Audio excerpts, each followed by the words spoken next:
Start करने से पहले कुछ बातें कहना चाहता हूँ। जिंदगी की ठोकर बड़ी निराली होती है। जब भी लगती है तो जिंदगी की हकीकत बता जाती है। जब भी लगती है तो जिंदगी की हकीकत बता जाती है या फिर कुछ ना कुछ सिखा जाती है। तो ये लाइन जिंदगी का बड़ा इंपॉर्टेंट हमारे लिए है, क्योंकि जिंदगी में बहुत ऐसे स्टेप होते हैं जहाँ पे इंसान को फेलियर का सामना करना पड़ता है। तो इसे कभी भी उस फेलियर को अपना एंडिंग पॉइंट ना समझे, वो असल में डेस्टिनेशन की शुरुआत है। कीप डूइंग हार्ड वर्क, इंशाल्लाह you will get success. The question हमारा ये बता रहा है कि कोई भी एक एक्सटर्नल पॉइंट से दो टेंजेंट को ड्रॉ किया जाए, मान लो, और दोनों टेंजेंट क्या होना चाहिए, इक्वल होना चाहिए। जैसे कि यहाँ पर मान लिया कि ये एक बाहरी पॉइंट लिया गया है ए, यहाँ से एक टेंजेंट ड्रॉ किया एपी और ये ए क्यू, तो प्रूव करके दिखाना होगा ये दोनों एपी का लेंथ और एक्यू का लेंथ इक्वल होना चाहिए।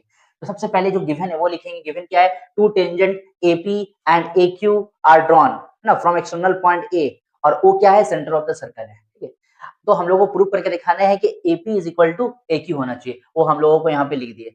अब कंस्ट्रक्शन में क्या किए, OP को और OQ और OA को ज्वाइन किए, तो लिख दिए join AP OQ and OA। Okay, जैसे ही ज्वाइन करते हैं, ज्वाइन करने से सबसे पहले यहाँ पे दो ट्रायंगल बन रहा है। एक ट्रायंगल बन रहा है तुम्हारा POA और एक बन रहा है AOQ। तो हम लोगों को प्रूव करके दिखाना है कि पहले ये दोनों ट्रायंगल को कॉन्ग्रुएंस प्रूव करेंगे। अगर कॉन्ग्रुएंस प्रूव कर देंगे तो हम लोग सिंप्लिसिटी के द्वारा दूसरा साइड को भी बराबर कर सकते हैं।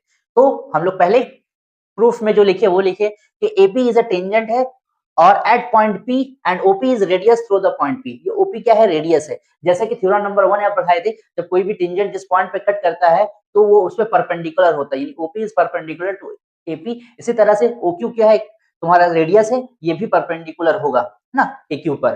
तो वही चीज को यहाँ पे लिखे, OP is perpendicular to AP and OQ is perpendicular to AQ। ठीक है, अब दो ट्रायंगल बना, एक का नाम हो गया POA बोल सकते हो, और एक हो गया AOQ हो गया। तो दोनों को कॉन्ग्रुएंट करना है। तो सबसे पहला काम हम लोग यहाँ लिख सकते हैं कि OP is equal to OQ हो जाएगा। रीजन क्या है, दोनों सेम रेडियाई है, लिख दिए OP is equal to OQ, reason है same radii of the circle.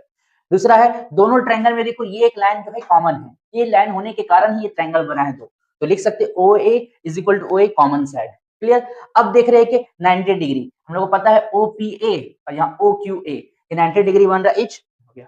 तो इस तरह से ये ट्रायंगल क्या हो गया, कॉन्ग्रुएंस हो गया बाई साइड एंगल साइड के जरिए। अगर ये कॉन्ग्रुएंस हो गया तो कॉन्ग्रुएंस प्रूव करने के बाद हम लोग सिंप्लिसिटी के द्वारा यानी corresponding parts of congruent triangle के हिसाब से AP is equal to AQ करके दिखा सकते हैं। आई थिंक आप लोगों को समझ में आया होगा। तो प्लीज जो भी पढ़ाया जा रहा है उसको ज्यादा से ज्यादा लोगों तक शेयर कीजिए, ताकि इससे मुझे मोटिवेशन मिलेगा और लगातार इस तरह का कंटेंट बनाता रहूंगा। Thank you so much, we will meet you next video.